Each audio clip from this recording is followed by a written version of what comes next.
De retour dans la troisième et dernière partie de Le Jeudi Parlons-en. Je vous rappelle le thème de cette émission, état des lieux du patrimoine sarthois.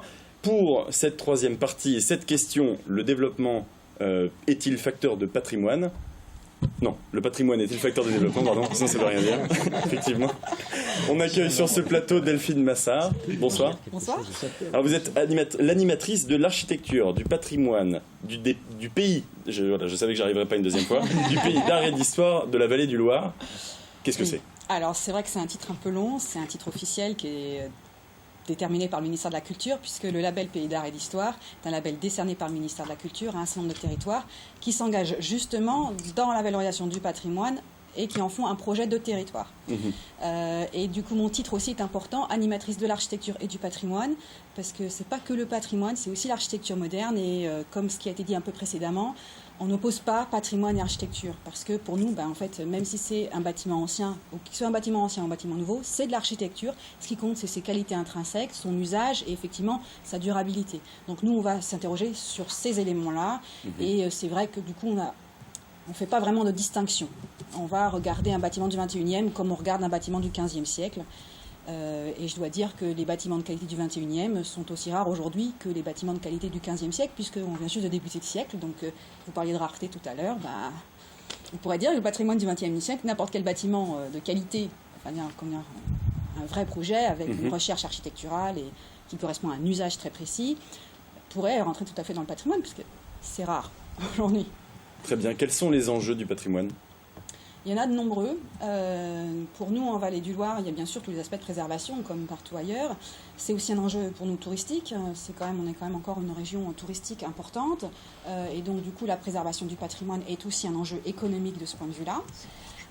Il y a aussi tout l'enjeu, vous parliez de l'artisanat. On a un certain nombre d'artisans d'art et d'artistes également qui viennent en Vallée du Loir pour le cadre de vie, pour la tranquillité et aussi pour la qualité du bâti. Et donc, du coup, c'est important aussi de préserver ce bâtiment-là pour avoir ces aspects-là qui restent. Nous, on a encore la chance sur le territoire d'avoir plusieurs artisans dans le bâtiment qui sont spécialisés dans la restauration du patrimoine. Et à ma connaissance, ils n'ont pas trop de difficultés pour remplir leur carnet de commandes. C'est quand même un savoir-faire qui est reconnu et qui sait se vendre. Donc économie avec le tourisme et l'artisanat, est-ce qu'il y a autre chose ? Ah oui, pour nous, ce qui est important, qui est presque celui qui est le moins évident et sur lequel on travaille le plus, c'est l'aspect social. Pour la population locale, c'est vrai que M. Périchard l'a souligné tout à l'heure, la connaissance et la sensibilisation, ce sont des éléments clés pour la préservation du patrimoine. Et c'est là où nous, on intervient le plus. Et comment on fait ? On va dans les écoles ? On va dans les écoles, c'est essentiel d'avoir... Donc j'ai une collègue qui ne fait que ça, qui travaille avec des écoles, de la maternelle jusqu'au lycée. On travaille aussi avec des jeunes en recherche d'emploi aussi.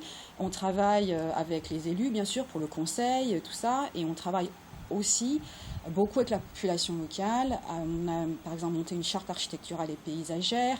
On mène depuis plusieurs années en partenariat avec la région Pays de la Loire et le département de la Sarthe des campagnes d'inventaire du patrimoine pour améliorer la connaissance. Et on a vu lors de ces restitutions à la population locale, parce nous on y tient vraiment à chaque fois qu'on fait l'inventaire d'une commune à avoir un moment de restitution à la population. On a vu par exemple des voisins qui ne se parlaient pas depuis 5 ans parler à ce moment-là. Enfin, il y a des choses qui se passent dans ces moments-là où on voit que au-delà de la question patrimoniale, il y a aussi la question de l'appartenance à un village, de la question de la cohésion sociale et de ce qu'on fait dans ce village. Et on se retrouve dans un cadre dans lequel on habite et qu'on a un peu perdu de vue. Et du coup, l'inventaire amène à regarder de nouveau. Est-ce que c'est justement ça qu'on a perdu en France aussi en ce moment ? Je ne suis pas sûr, parce qu'il y a quand même un certain nombre d'acteurs sur le terrain qui savent faire ça, et on n'est jamais trop d'acteurs pour le faire. Ça fait aussi partie des missions légales du CAUE. Et le public se renouvelle en permanence. Les enfants dans les écoles, ce ne sont jamais les mêmes. Et on a un travail de longue haleine à faire, à sans cesse renouveler. On n'a jamais terminé. Et il faut toujours recommencer. Et voilà, il faut labourer sans cesse. Et un jour, quelqu'un récolte. Est-ce qu'on arrive à intéresser ? Oui. Est-ce qu'on arrive... Là, c'est une question par rapport au magazine. Est-ce que ça intéresse les gens, le patrimoine ? Si, c'est pas évident. Moi, je vais avoir mon regard du magazine et si je parlais même des ventes du magazine, puisque avec La Vie Mancelle, on a les 2 magazines qui traitent du patrimoine en Sarthe. si on doit comparer par rapport à d'autres régions, justement, il y a encore un énorme travail à faire de sensibilisation et de... vous parlez à un Vendéen, son territoire, c'est son âme, c'est sa vie, c'est son sang. En Sarthe, personnellement, il n'y a pas encore cette notion très forte d'identité. Moi, je le ressens. Il n'y a pas de chauvinisme en tout cas.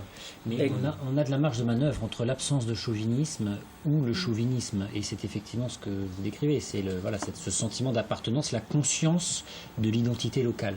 Si je vous donne un exemple de chiffre, on va parler de la Vimancelle ou même de mon domaine découverte.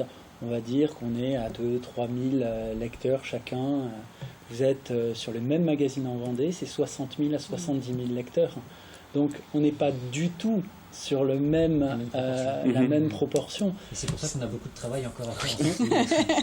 On est jamais assez nombreux pour le faire. On a une chance, je tenais à le souligner, parce que c'est vrai que pour représenter tout cet état, il y a une coordination, moi, au niveau du magazine, des services et des gens, qui est formidable. En tout cas, en Sarthe, c'est que finalement, on se retrouve à travailler toujours tous ensemble, avec passion. Nicolas Gauthier l'a souligné, avec amour.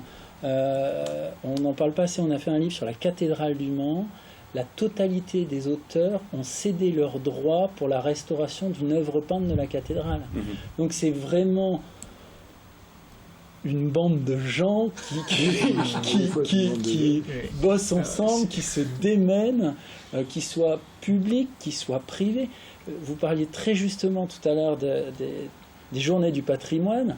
Les privés qui ouvrent leur château, c'est avant tout une fierté de ce qu'ils ont fait à l'intérieur, de partager, de faire découvrir. Et là, voilà, c'est un moment incroyable. C'est liberté d'action. Si vous voulez une nouvelle un peu rassurante, sans se perdre dans les chiffres, l'activité de la Fondation du patrimoine en Sarthe est supérieure à celle de la Loire-Atlantique et à peu près équivalente à celle de la Vendée. Donc, ce qui est pour à peu près 25 à 30 projets soutenus chaque année et 1,5 million de travaux engagés. Donc c'est quand même plutôt rassurant et de bon augure. Alors ce qui est intéressant dans le patrimoine, c'est aussi le patrimoine qui est devenu banal, qui est devenu dégradé, qui ne ressemble plus à grand-chose. On a un exemple très récent, qui est une librairie à Saint-Calais, qui est un bâtiment du 16e, qui était dans un état absolument déplorable, dont toutes les croisées avaient été détruites, toute l'amélioration avait été modifiée. Bref, ce bâtiment ne ressemblait plus à rien, et les propriétaires, ceux qui venaient de se rendre acquéreurs, n'avaient pas les moyens d'entamer une restauration. Il a fallu les convaincre, c'est-à-dire faire en sorte que le patrimoine soit vécu comme une opportunité et non comme une contrainte, et permettre à l'État, direction du patrimoine, donc à la DRAC, direction régionale des affaires culturelles, de participer à ce projet et d'aider les gens à aller dans le sens d'une organisation architecturale de qualité, et que même du coup se mobilise en faveur de ce patrimoine. Et je pense qu'aujourd'hui on a là au cœur de Saint-Calais un exemple tout à fait extraordinaire de ce que peut produire la cohésion et l'enthousiasme. Le tourisme, on en parlait. Est-ce que le Mans, est-ce que la Sarthe, elle n'empathie pas déjà de peut-être les 24 heures du Mans, on les connaît partout.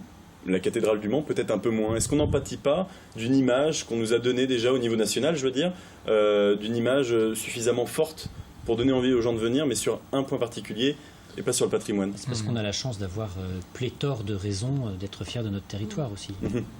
Et c'est une chance, hein. Moi je vois pour la vallée du Loir, il y a l'Hôtel de France à la Chartre qui accueillait les écuries à Sainte-Martine. Aujourd'hui il y a des nouveaux repreneurs, ils ont joué à fond la carte des 24 heures du Mans et toute la décoration est faite avec Sainte-Martine et les coureurs. C'est quelque chose qui imprègne non seulement le Mans mais la Sarthe entière, puisque les écuries étaient logées un petit peu partout. Et c'est vrai que ça fait partie de l'histoire du territoire, c'est super important. Et je suis désolée, pour moi c'est une chance. Hein. Si façon, on parle de nous ailleurs, c'est très bien.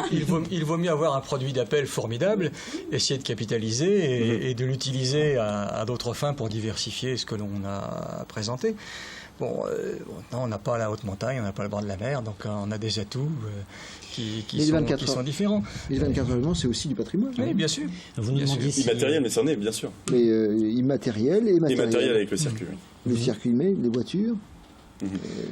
les éléments d'architecture du circuit. Je voudrais pas qu'on oublie, et il faut le redire encore, ça a été dit assez rapidement, que le patrimoine, c'est aussi une économie formidable. Pas seulement le tourisme, la chaîne de la construction. La chaîne de la construction, d'entretien, les savoir-faire, les métiers artisanaux, les métiers, la maçonnerie, la taille de pierre, la couverture, la menuiserie, la charpente, tous ces métiers de ça base. représente combien de métiers et à côté, il y a des métiers d'art qui sont aussi des métiers porteurs de savoir-faire patrimonial et qui sont une formidable vitrine pour le département de la Sarthe. C'est une vitrine vivante et c'est une vitrine qui mériterait d'être un peu plus connue, mais je pense que vous avez des projets à cet égard. On a cité un certain nombre d'exemples de très belles réalisations récentes là depuis tout à l'heure. Moi, je voudrais inviter l'ensemble de vos téléspectateurs à venir sur le site du CAUE en ce moment jusqu'au 15 octobre. Le grand public peut voter pour sa réalisation préférée, puisque nous organisons en ce moment le prix départemental de l'architecture, du patrimoine et de l'aménagement. Et c'est là qu'on voit que la création dans notre département, elle est extrêmement dynamique, elle est prolifique. Il y a de très belles réalisations qui sortent de terre et qui ne sont pas connues, qui gagnent à être connues. Et quand vous nous demandiez tout à l'heure si on arrivait à intéresser les gens avec ça, eh bien, en quelques jours d'ouverture du vote en ligne du public, on a déjà eu plusieurs centaines de votes. Voilà, en 3-4 jours, on avait je ne sais plus combien de centaines de votes. Donc, n'hésitez pas à venir voter sur notre site, sur le site du CAUE de la Sarthe. C'est très simple et vous avez le choix entre des réalisations contemporaines ou des restaurations d'éléments anciens du patrimoine. Très bien, merci. Le temps nous est compté. Je vais vous demander à présent une conclusion très rapide. On commence avec vous. Je vous remercie, je crois que j'ai déjà bien parlé et le dernier mot que j'ai dit sur le vote du grand public me paraît une excellente conclusion. Merci. Nous avons un travail dont nous avons tiré parti il y a quelques jours. Ce sont les journées que nous organisons avec le CAUE ou en couleur, dont nous avons développé un des aspects autour du vitrail. Et le vitrail, on a réussi à démontrer, si c'était vraiment difficile, mais c'était intéressant de pouvoir le faire à nouveau, c'est que le vitrail à la fois s'inscrit dans une démarche patrimoniale et d'ancienneté, et en même temps dans une dimension de futur, et qui permet à ce département d'abriter des entreprises absolument remarquables, dont Gravor, Vitrail France sont les fleurons. Merci. Thierry Berthet, la Sarthe est une belle terre authentique de savoir-faire. Il reste à faire savoir un petit peu plus et un petit peu mieux. Donc, on va tous s'y employer. C'est votre travail de faire savoir-faire. Un dernier mot. Très belle exposition, c'est vrai, en couleur, qui est dans Maine Découverte, pour montrer le lien qui a toujours des gens autour du patrimoine. Non, je pense qu'on peut être très fier et qu'on a un patrimoine assez exceptionnel. Donc il faut vraiment que les Sartois prennent conscience qu'on est sur un territoire exceptionnel. Et qui profite des propositions que nous faisons tous pour mieux connaître ce patrimoine ancien et contemporain. Moi, je voudrais rebondir sur ce que M. Périchard dit tout à l'heure. C'est un travail de longue haleine qu'on a encore à faire. C'est vrai qu'on travaille tous ensemble et ça, c'est vrai qu'en Sarthe, c'est vraiment agréable de pouvoir travailler main dans la main avec tous les professionnels du domaine. Et c'est vrai que la tâche est quand même assez importante et je pense qu'on ne sera jamais assez nombreux et on n'aura jamais assez de temps pour tout faire. Très bien. Merci Delphine Massard, merci messieurs d'avoir accepté notre invitation et d'avoir dressé cet état des lieux du patrimoine. On aura l'occasion certainement dans l'année d'en reparler, parler peut-être aussi du patrimoine immatériel. On vous réinvitera à cette occasion. Merci à vous de nous avoir suivis. La semaine prochaine, nous parlons cuisine, une sorte de patrimoine immatériel et gastronomie bien sûr pour les 24 heures cuisine. Voilà, c'est la fin de cette émission. Merci à vous. À demain pour 18h15. Au revoir Maxime. Au revoir. Au revoir. Merci.